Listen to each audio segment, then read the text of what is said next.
नमस्कार दोस्तों, आपका स्वागत है लाइफ कोच दीपक के साथ इस एपिसोड में। आज खास तौर पे हम बात करने वाले हैं फिजिक्स को लेकर के। फिजिक्स एक ऐसा विषय है जिसमें ब्रह्मांड के सभी विषय सम्मिलित हो जाते हैं, लेकिन इस विषय पर ज्यादा पकड़ रखने वाले लोग अक्सर अपना काम लगातार करते रहते हैं, अपने फिजिक्स के नियम का पालन करते रहते हैं, एक्शन रिएक्शन का पालन करते रहते हैं, वो लोगों के सामने नहीं आते।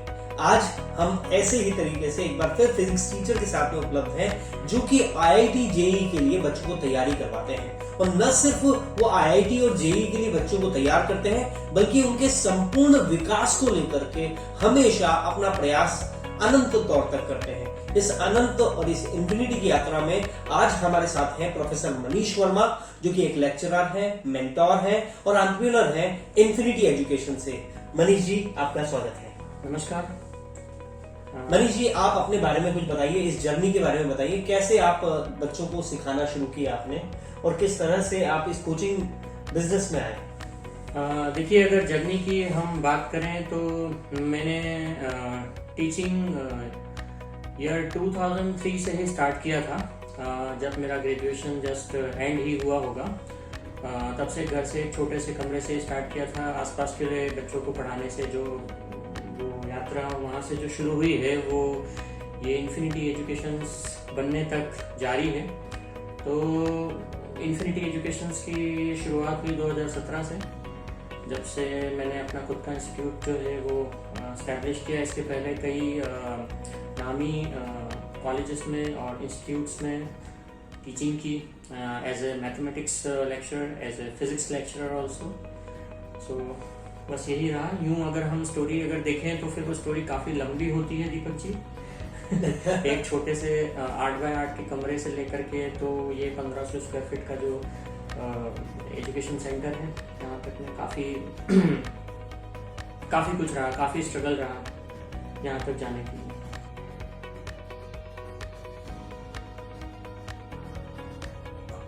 अगला सवाल आपसे ये है कि आईआईटी जेईई करने के लिए क्या क्या चीजें जरूरी होती है और क्या चीज है जिससे कि हमारे स्टूडेंट जो है वो आईआईटी जेईई की तैयारी आसानी से कर पाए। देखिए, सबसे पहले सबसे इम्पोर्टेंट चीज तो ये है, दीपक जी जैसे आपने मुझसे सवाल किया कि आईआईटी जेईई करने के लिए क्या जरूरी है, तो सबसे ज्यादा जरूरी तो यही है स्टूडेंट का मन। जो आईआईटी जेईई कर रहा है, स्टूडेंट का मन, कि उसका मन है भी या नहीं है। क्योंकि मैंने ये देखा है कई बार, अक्सर ये होता है कि पेरेंट्स जो है वो अपना एक ड्रीम वो देखना चाहते हैं स्टूडेंट को as a software engineer, as a mechanical engineer या एज अ सिविल इंजीनियर के रूप में। तो वो अपना एक ड्रीम थोप देते हैं एक तरीके से स्टूडेंट के ऊपर, उसके दिलो दिमाग पर, कि तुम्हें ये करना है। लेकिन एक्चुअली स्टूडेंट को क्या करना है ये स्टूडेंट जानता है। उसका मैथमेटिक्स में, उसका साइंस में एक ज़ील, एक इंटरेस्ट होना चाहिए कि नहीं, मुझे करना है, मुझे साइंस के बारे में जानना है, मुझे मैथमेटिक्स के बारे में जानना है, और हाँ, मैं बनना चाहता हूँ आगे जाकर के ये सॉफ्टवेयर इंजीनियर या मैकेनिकल इंजीनियर या सिविल इंजीनियर या इलेक्ट्रॉनिक्स में मैं अपना करियर बनाना चाहता हूँ। सबसे इम्पोर्टेंट चीज़ स्टूडेंट के अंदर की है कि वो बनना चाहता है या नहीं बनना चाहता, कि वो आईआईटी जेईई करना चाहता है या नहीं करना चाहता है। ये सबसे ज़्यादा इम्पोर्टेंट है। उसके साथ ज़बरदस्ती नहीं करनी चाहिए, वो एक जबरदस्ती वाली बात नहीं होनी चाहिए। ये सबसे इंपॉर्टेंट है। लक्ष्य अपना खुद का होना चाहिए। जब प्रभावित होकर किसी लक्ष्य का पीछा किया जाता है तो वो आपको हासिल नहीं होता है। आप उस प्रभाव के चक्कर में अपने कई साल जो है वो बर्बाद कर देते हैं। लेकिन समय का इन्वेस्टमेंट, इसके बारे में जानना बहुत जरूरी है।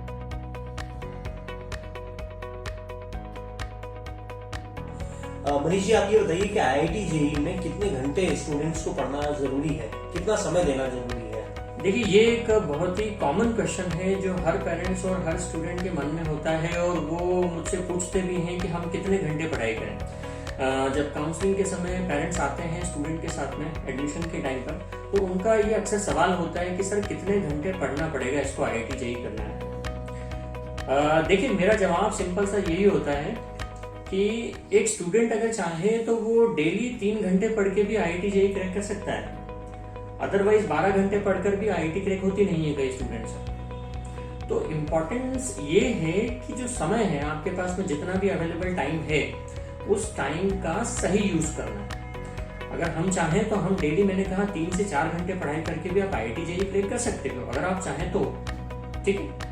नहीं तो 12 घंटे भी आपके लिए कम है। तो इस सवाल का जवाब सीधा से ये है, एक्चुअली सवाल ये होगा, जानना चाहिए कि हमें जो हमारे पास अवेलेबल टाइम है उसका सही यूज करते हुए कैसे IIT JEE को क्रैक कर सकें फर्स्ट अटेम्प्ट में। और इसके साथ साथ हमें अपने बोर्ड्स एग्जाम की भी ध्यान रखनी होगी कि हम अपने बोर्ड्स एग्जाम में भी अच्छे परसेंटेज लेकर के आए। कि जो हम 12th बोर्ड एग्जाम दे रहे हैं, 11th और 12th के साथ में IIT JEE की तैयारी होती है, तो एक्चुअली ये 2 साल की जर्नी होती है स्टूडेंट की, जो अपनी वो बोर्ड एग्जाम, स्कूल एग्जाम के साथ साथ तय करता है। अब उसमें उसको टाइम मैनेजमेंट सबसे ज्यादा इंपॉर्टेंट होता है कि 4 से 5 घंटे का स्कूल करने के बाद यहाँ पे 2 चॉइसेस होती हैं स्टूडेंट की, कि वो स्कूल करने के साथ साथ IIT JEE की प्रिपरेशन करे, या फिर वो स्कूल से डमी एडमिशन लेकर के फिर वो IIT JEE की प्रिपरेशन करे। स्टूडेंट जो चाहे वो चॉइस अपनी ले सकता है, लेकिन उसके पास में जो अवेलेबल टाइम है, मैं जस्ट एक एग्जांपल लेता हूँ। सपोज स्टूडेंट के पास में सारे कामों को छोड़कर, सारे काम अगर हटा दिए जाए डेली के जो होते हैं, खाना खाना, उठना, स्कूल जाना, एक्सेट्रा एक्सेट्रा एक्सेट्रा, सपोज ये सारे काम करने के बाद सोने का टाइम भी अगर उसमें से हटा दिया जाए, वो उसके पास में 6 आवर्स बचते हैं 24 घंटे में से। सपोज 24 घंटे में से 6 घंटे हैं उसके पास पढ़ाई करने के लिए, और 3 सब्जेक्ट मेजर उसके पास है, फिजिक्स, केमिस्ट्री और मैथमेटिक्स। तो वो 6 घंटे का डेली यूटिलाइजेशन इन 3 सब्जेक्ट में किस तरह से डिवाइड करे कि वो अपना बेस्ट दे सके एग्जाम में, कि वो अपना बेस्ट निकाल सके, ठीक है। अब इसके ऊपर हमारी बात काफी लंबी हो भी सकती है कि ये 6 घंटे का यूटिलाइजेशन उन 3 सब्जेक्ट में कैसे करना है। It depends on the mentality of the student.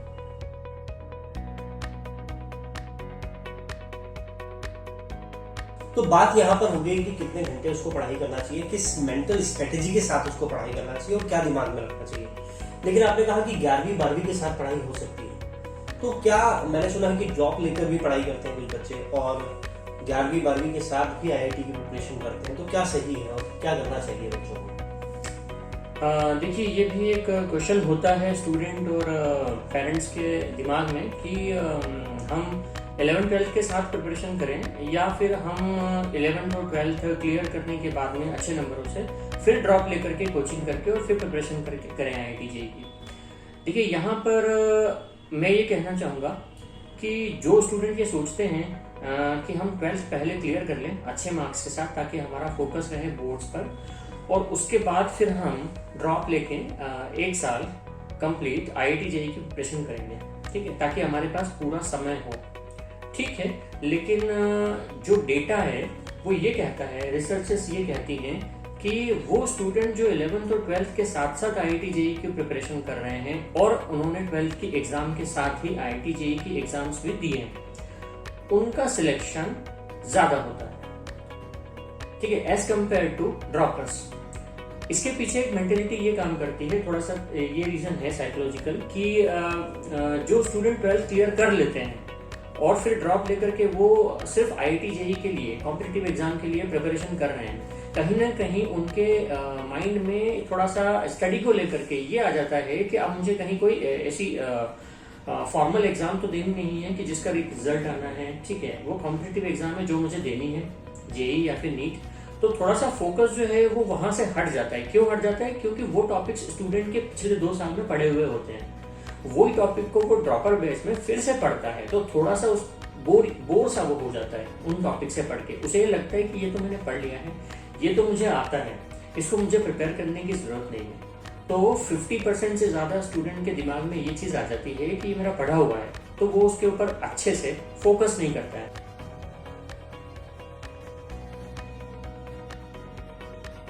Eat that frog, यानी पहले ही बार में मेंढक निकल दो।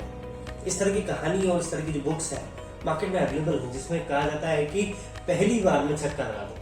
आपने इस सवाल का जो जवाब दिया, इससे स्पष्ट रूप से समझ में आ गया है कि 11वीं 12वीं के साथ में IIT करना बहुत जरूरी है।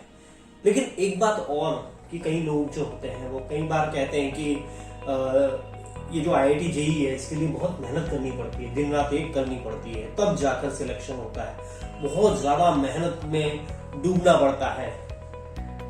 तो क्या ऐसा सच में है? क्या इसकी बहुत मेहनत करनी पड़ती है या फिर ये मेहनत के विकल्प भी है? देखिए, जब हम IIT JEE या नीट जैसी किसी कॉम्पिटिटिव एग्जाम की बात करते हैं जी, IIT JEE को कहा जाता है कि ये वर्ल्ड की टफेस्ट एग्जामिनेशन है।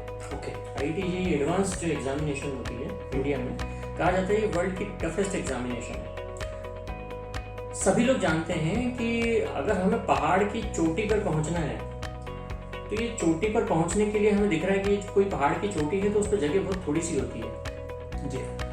और इस पहाड़ की चोटी तक पहुंचने के लिए कई सारे जो क्या कहें कि अगर स्टूडेंट्स हैं तो वो कुछ दूरी चढ़ के फिर हार मान लेते हैं, फिर उतर जाते हैं कि नहीं हो पाएगा यार मुझसे।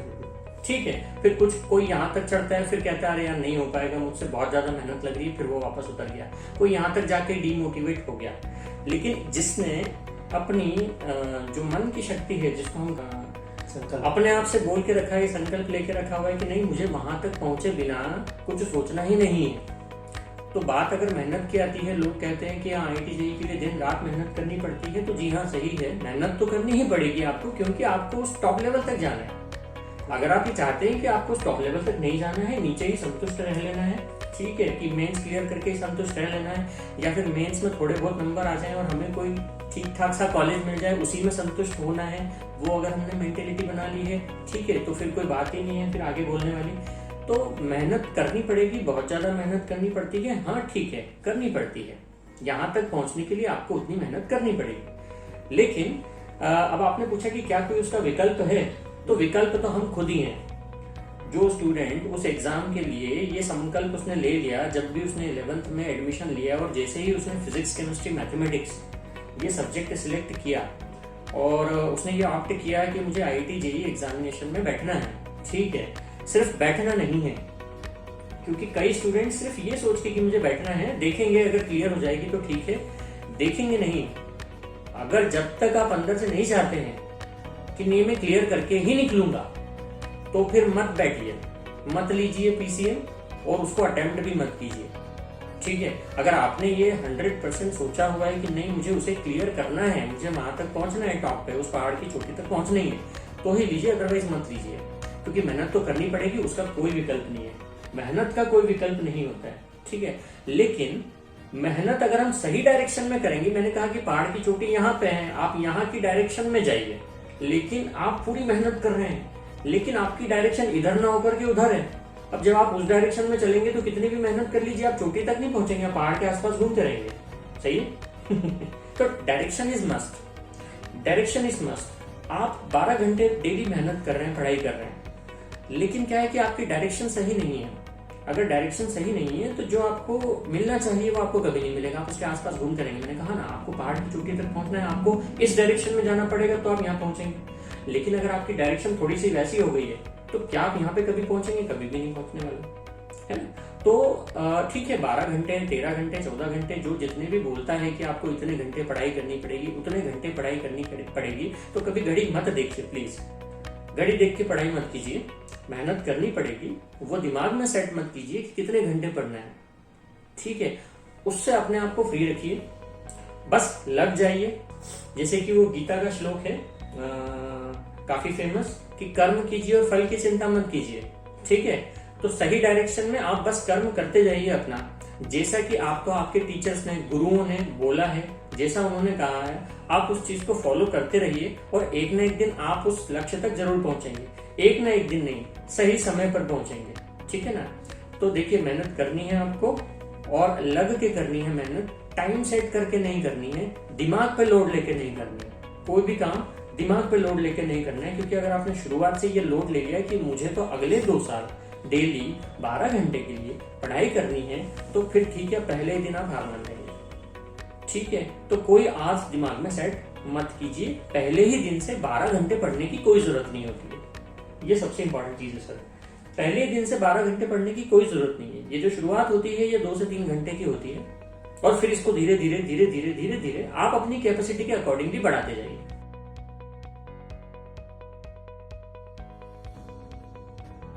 मेहनत है, और मेहनत इस टफेस्ट चैलेंजेस के बीच में आपको एक सही रास्ता दिखाने के लिए है। इसका मतलब ये कतई नहीं है कि हम मेहनत से ही जी चुरा लें और किसी बड़े लक्ष्य की प्राप्ति कर सकें। नीट परीक्षा में भी जैसा सर ने बताया, मेडिकल की तैयारी कर रहे बच्चे भी इसी तरह से मेहनत करते रहें और जरूर सफलता पाएंगे।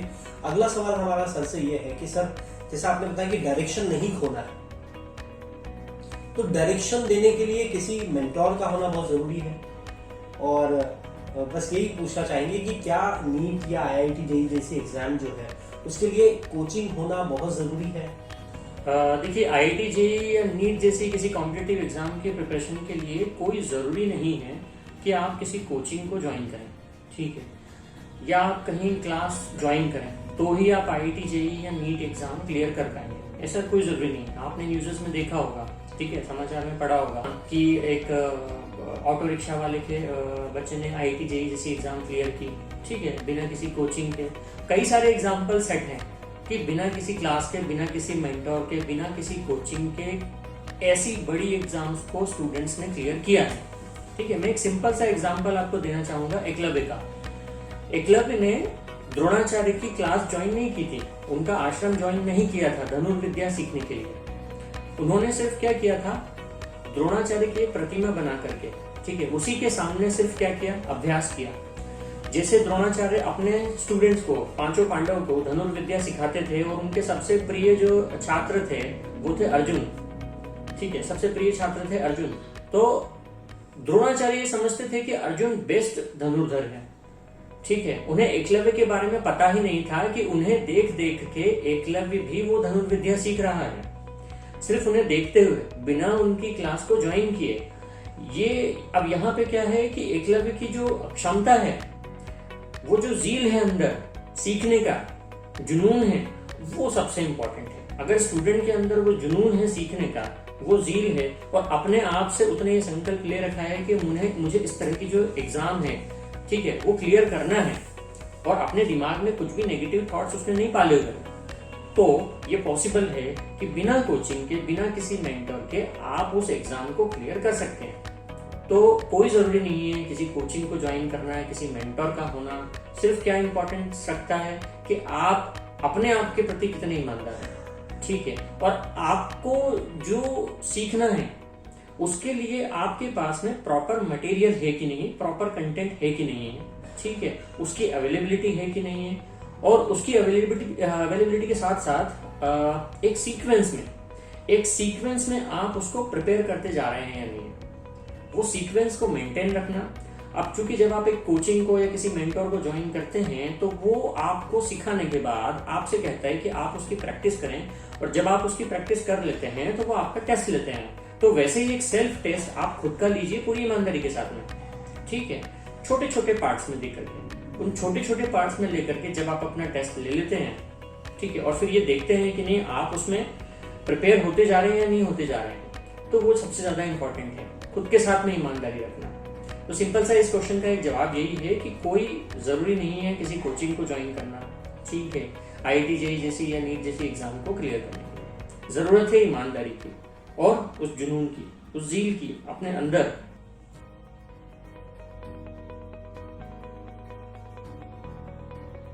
करत करत अभ्यास के जड़मती होत सुजान, और रस्सी आवन जावन ली सिर पर पड़त निशान। अगर आप प्रैक्टिस करेंगे, चाहे जैसे प्रैक्टिस करें, सेल्फ स्टडी करें या कोचिंग के सहारा लें, आपकी प्रैक्टिस से ही आपकी जीत हासिल होगी।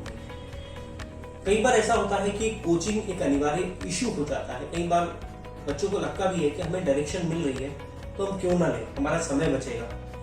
इन्फिनिटी एजुकेशंस भी अपनी छाप छोड़े हुए हैं, और IIT JEE की तैयारी करने के लिए यहाँ दूर दूर से लोग आते हैं, इंदौर के बाहर से भी लोग आते हैं। तो आखिर ऐसा क्या कारण है, क्या वजह है कि आपकी इन्फिनिटी एजुकेशंस में किस तरह से जो पढ़ाई आप कराते हैं, और आपके IIT JEE के सिलेक्शंस भी आपने कहीं और किसी माध्यम का सहारा नहीं लिया, किसी और के फोटो भी नहीं छापे। तो मैं आपसे ये पूछना चाहूँगा कि IIT JEE की तैयारी किस तरह से कराई जाती है, यहाँ पे नीट की प्रिपरेशन कैसे कराई जाती है, क्या क्या ध्यान रखा जाता है विद्यार्थियों में, किस बात की विशेष योग्यता आपके बच्चे यहाँ पर सीखते हैं। टॉपिक कंप्लीट होने के बाद में, जब स्टूडेंट का कोई भी पर्टिकुलर टॉपिक है, कोई एक चैप्टर चल रहा है, चैप्टर कंप्लीट होने के बाद में उस चैप्टर का या उस टॉपिक का न्यूमेरिकल के साथ साथ, यानी कि ऑब्जेक्टिव के साथ साथ एक सब्जेक्टिव टेस्ट, दोनों साइमल्टेनियसली लिया जाता है। ताकि स्टूडेंट की बोर्ड एग्जाम की प्रिपरेशन के साथ साथ, ठीक है, कॉम्पिटिटिव की प्रिपरेशन भी हो रही हो। ओके, तो ये दोनों अलग अलग चीजें होती है एक दूसरे से। जब आप कॉम्पिटिटिव की प्रिपरेशन करते हैं तो आपका न्यूमेरिकल पोर्शन यानी कि जो ऑब्जेक्टिव वाला पार्ट है वो स्ट्रांग होना चाहिए। 4 चॉइसेस में से एक चॉइस करेक्ट है, उसको सिलेक्ट करना होता है आपको, ठीक है। दूसरा जो आपका सब्जेक्टिव पार्ट है वो आपकी स्कूल टेस्ट और स्कूल एग्जामिनेशन जो कि साइमल्टेनियसली चल रही होती है स्टूडेंट्स की, उसके लिए इंपॉर्टेंट होता है। तो chapter wise, topic wise student की प्रिपरेशन के बाद उसका एक टेस्ट कंडक्ट हुआ, एंड देन जब स्टूडेंट का ऑलमोस्ट 50% सिलेबस कंप्लीट हो गया है तो उस 50% सिलेबस का एक ऑब्जेक्टिव और सब्जेक्टिव टेस्ट अगेन होना है। क्योंकि आप 50% तैयारी कर चुके हैं तो उस 50% तैयारी का आप कितना परसेंटेज लेकर के उसमें से आते हैं, कितना परसेंट आपका प्रिपेयर है, ये देखने के लिए एक half yearly sort of examination भी होगा, जिसमें सब्जेक्टिव और ऑब्जेक्टिव दोनों तरह के आपके टेस्ट होंगे, ताकि स्टूडेंट का ये निकल के आ सके कि नहीं उसकी प्रिपरेशन अब इस टाइमिंग में कितनी हो चुकी है और कितनी प्रिपरेशन उसको बाकी है, रिमेनिंग टॉपिक्स पे उसको कितनी मेहनत करनी है।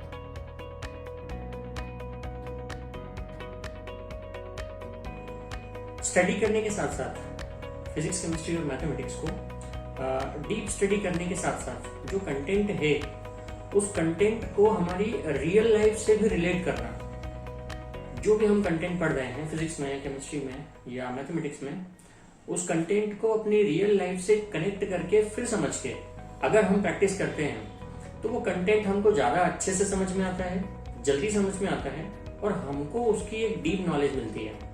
ठीक है, इसको मैं 2 पार्ट में डिवाइड करूंगा। पहला ये कि जब हमने कंटेंट को हमारी रियल लाइफ से कनेक्ट किया, हमारी डेली लाइफ से कनेक्ट किया, अभी सपोज अगर हम फिजिक्स को कनेक्ट करने की बात करें तो फिजिक्स का कोई रूल ऐसा नहीं है जो आप अपनी डेली लाइफ में यूज ना करते हो। उसके मैं कई सारे एग्जांपल स्टूडेंट्स को देता रहता हूँ अपने लेक्चर में, ठीक है। कई सारे टॉपिक्स हैं 11th में और 12th में, ऑलमोस्ट ऑल टॉपिक्स हैं कि जिसको आप अपनी डेली लाइफ से कनेक्ट कर सकते हो कि यहाँ पर फिजिक्स का ये लॉ अप्लाई हुआ, यहाँ पर फिजिक्स का ये टॉपिक अप्लाई हुआ, यहाँ पे ये कॉन्सेप्ट अप्लाई हो रहा है, ठीक है, और इस कॉन्सेप्ट को अप्लाई करके हम ये सब कर रहे हैं। तो इस तरीके से जब स्टूडेंट्स के दिमाग में वो चीज बैठती है तो वो हमेशा के लिए बैठ जाती है, क्योंकि जब आपने उसको एक एग्जाम्पल दे करके समझाया है तो वो एग्जाम्पल उसके दिमाग में अनकॉन्शियसली फिट बैठ गया है।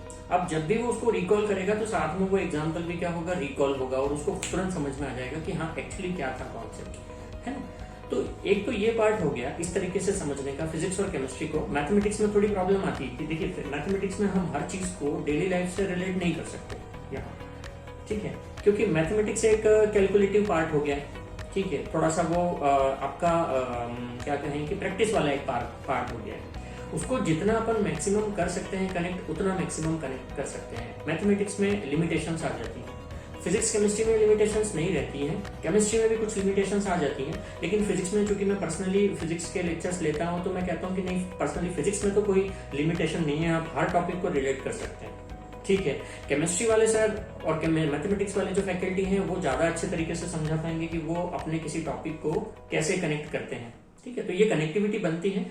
दूसरा ये कि जब हम जेई मेंस या नीट इसके लिए प्रिपरेशन कर रहे हैं तो हमें क्वेश्चन वाइज प्रिपरेशन करनी होती है कि किस तरह के क्वेश्चन सामने आपके रखे जाएंगे और आपको उनके आंसर कैसे सिलेक्ट करना है, करेक्ट आंसर। उसके लिए क्या रिक्वायरमेंट है, उसके लिए रिक्वायरमेंट है कि आप जितने भी लास्ट ईयर्स के क्वेश्चंस हैं, लास्ट ईयर्स के पेपर्स हैं, उसको स्टडी करें, ये देखें कि किस टॉपिक से कैसे क्वेश्चंस निकल के आते हैं और उन क्वेश्चंस की प्रिपरेशन हमको कैसे करनी है। यहाँ पे एक स्मार्ट प्रिपरेशन काम में आती है।